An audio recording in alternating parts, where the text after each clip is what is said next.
yang salah kritisi. Saya relawan militan Prabowo dari 2009.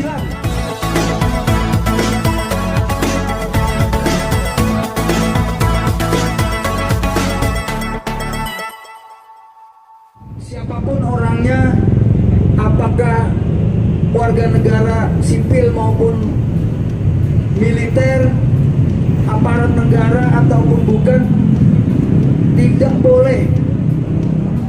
boleh menghalang-halangi kerja pers.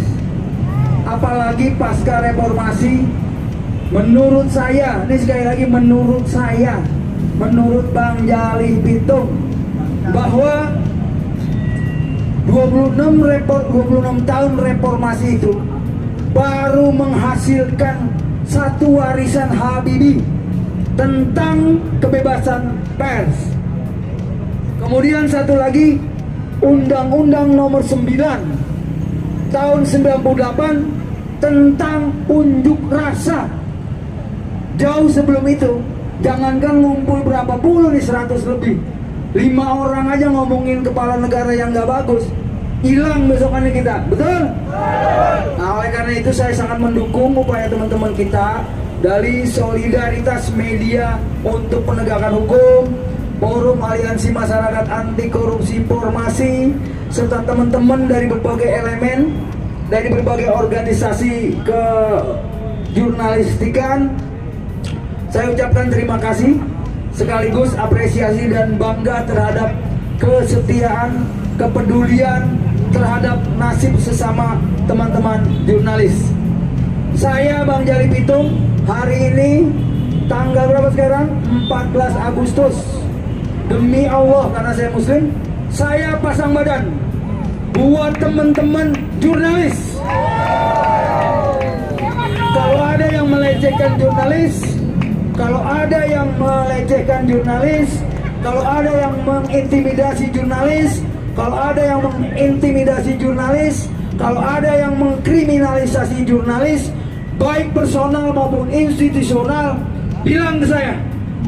Kita siapkan ratusan pengacara. Kenapa begitu? Karena ini merdeka lagi. Indonesia merdeka itu juga provokasi jurnalis, betul? Saya ingatkan ya, waktu SD saya baca buku sejarah perjuangan, itu ada kereta yang dicoret-coret pakai, kalau sekarang sebut aja mereknya nggak apa-apa, pilok, merdeka atau mati. Di dalam bahasa jurnalis, menurut saya itu adalah headline, betul? Jadi headline-nya aja itu udah membangkitkan semangat revolusioner, betul? Nah, maka kalau bikin judul nggak apa-apa bombastis. Misalnya Jalih Pitung dibunuh oleh presiden, misalnya gitu, kan bombastis tuh. Ternyata presiden direktur gitu. Nah itu kira-kira ya. Jadi yang penting kita tetap menjunjung tinggi azas jurnalistik, tidak keluar dari koridor undang-undang kebebasan pers, kecuali keluar dari situ berita bohong, kemudian hoax dan sebagainya. Oleh karena itu kita sesama jurnalis ini teman-teman, saya mengajak, kalau menghimbau itu kayaknya saya paling ngerti. Justru saya ini junior, saya hobi nulis saja, saya aktivis sebenarnya. Jadi kita lakukan cover both side, wawancara, reportase, investigasi. Maka ketika formasi sudah mengungkap sebuah dugaan korupsi, mohon maaf, patah bos. Karena kerja teman-teman jurnalis itu akurat, A1, otentik, bukan identik ya, saya nggak mau langsung nyindir identik, otentik. Dia punya rekaman videonya, dia punya rekaman voice note-nya, dia punya rekaman audionya, dia punya gambarnya, bahkan yang lain-lain aja dia punya itu loh. Tiket pesawatnya dia punya, parkir mobil dia punya. Jadi kalau misalnya aparat hukum itu udah enak banget dah kalau kerjasama sama kita, kerjasama sama formasi itu enak banget dah, sama teman-teman wartawan. Udah kayak makan di warung Padang. Udah nggak pakai belanja, nggak pakai mentik daun, daun ubi ada, daun singkong ada semua, daging, rendang apa udah semua. Tinggal niat kita nih, tinggal political will-nya itu. Mau nggak nih kita korupsi ini diungkap? Itu persoalannya. Sekarang kan banyak nih, ada korupsi kur di Jember. Itu menurut saya itu kejahatan kemanusiaan. Karena saya sedikit banyak belajar tentang perbankan. Bahkan saya juga pernah aktif di dunia yang kayak gitulah. Jadi kita tahu pemerintah sudah menganggarkan itu, ditempatkan kepada bank-bank nasional untuk disalurkan kepada rakyat kecil. Namanya aja udah KUR, kredit usaha rakyat. Tapi apa yang terjadi? Korupsinya puluhan miliar. Kemudian kepada teman-teman di seluruh tanah air nih, kebetulan kita di sini mewakili teman-teman dari Jakarta, saya sampaikan kepada seluruh kawan-kawan jurnalis di seluruh Indonesia, silakan Anda lakukan tuh investigasi dalam rangka membangun, mendukung program pemerintah yang baik.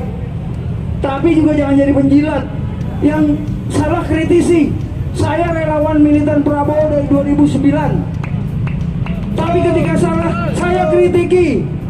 Kita kritisi dalam arti kita mencintai kepemimpinan ini, mencintai negara ini.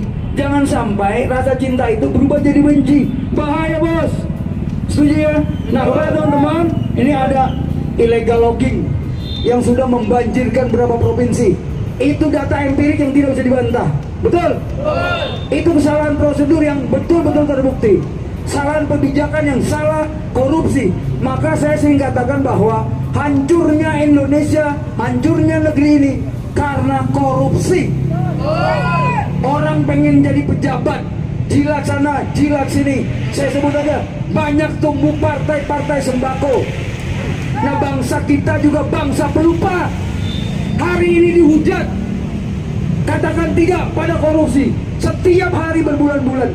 Begitu masuk pemilu, dianterin sembako, duit 200.000, lupa, bos. Nah, ini saya ingatkan kepada seluruh rakyat Indonesia, kepada teman-teman juga yang di jurnalis, tolong itu diawasi semua. Sebentar lagi kita akan memasuki pilkada, pemilu dan sebagainya, termasuk juga mengawasi tambang-tambang ilegal yang sudah dibongkar ratusan triliun. Bayangkan ratusan triliun, ini anak-anaknya nih sekolah masih